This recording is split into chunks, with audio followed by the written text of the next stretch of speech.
முடிந்தது, எல்லாம் முடிந்தது. அக்ஷயா அது எல்லாம் முடிந்தது. கையில் தட்டுங்க. ஒரே மாத்திரம் வாசிப்போம். யாராவது போனீங்கன்னா இன்னைக்கு நடந்த செலவு போல நீங்களும் பொறுப்பேற்றுக் கொள்வீங்க.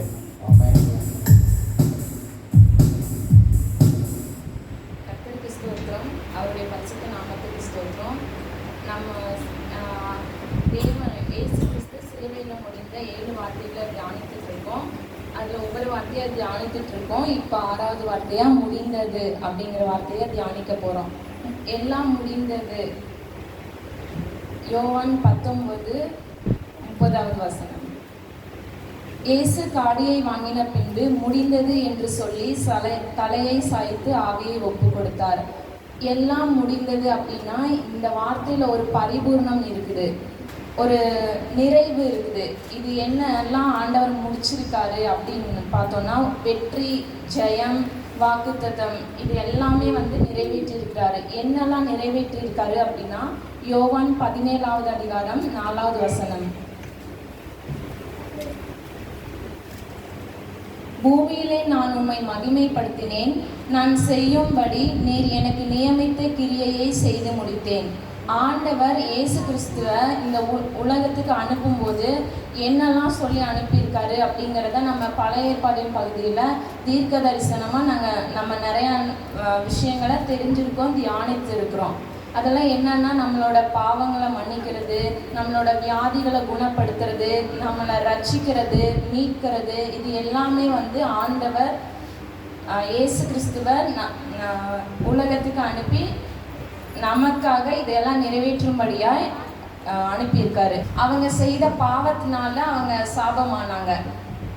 ஆண்டவர் இவங்களாம் ஏற்படுத்திக்கிட்டாங்க. பாவத்தை செய்ததுனால அவங்களுக்கு சாபம் வந்துருச்சு. அந்த சாபம் காலகாலமாக வந்துக்கிட்டே இருக்கு. இது ஆண்டவர் சிலுவையில் நமக்கு அந்த பாவத்தை முடிச்சிட்டாரு, சாபத்தையும் நீக்கிட்டாரு. நம்மளோட சாபத்தை சிலுவையில் முடிச்சிட்டாரு. சரீர பிரகாரமான ஒரு பாடு அனுபவிச்சிருக்கிறாரு ஆண்டவர். ரோமரோட காலத்துல இயேசு கிறிஸ்துவ மட்டும் சிலுவையில் அறையில, அதுக்கு முன்னாடி நிறைய ஜனங்களை சிலுவையில் அரைஞ்சிருக்காங்க. ஆனா இயேசு கிறிஸ்துவ மட்டும் நம்ம ஏன் இவ்வளோ கொண்டாடுறோம் அப்படின்னா, இயேசு கிறிஸ்து நம்மளுடைய பாவங்களுக்காக வந்தாரு, நம்மளை மீட்கும்படியாக வந்தாரு. அவங்க என்ன பண்றாங்க அப்படின்னா, ஒவ்வொருத்தருக்கும் ஒவ்வொரு வேலையை கொடுத்துருக்காங்க. மணவாளன் வரும்போது இவங்க தயாரா இருக்கணும், தயாரா இருக்கிறவங்க மணவாளனோட அழைக்கப்படுவாங்க. அப்படி இருக்கப்போ தேவையான எல்லாமே எடுத்துட்டு வராங்க. அதன்படி நடக்கிறவங்க ஆண்டவரோட சமூகத்துக்கு போயிடுறாங்க. அதுல யாரு தூங்கிக்கிட்டு இருக்காங்களோ, யாரு தேவையானதை எடுத்துட்டு வராம இருக்காங்களோ, அவங்க கைவிடப்பட்டவர்களா இருக்கிறாங்க.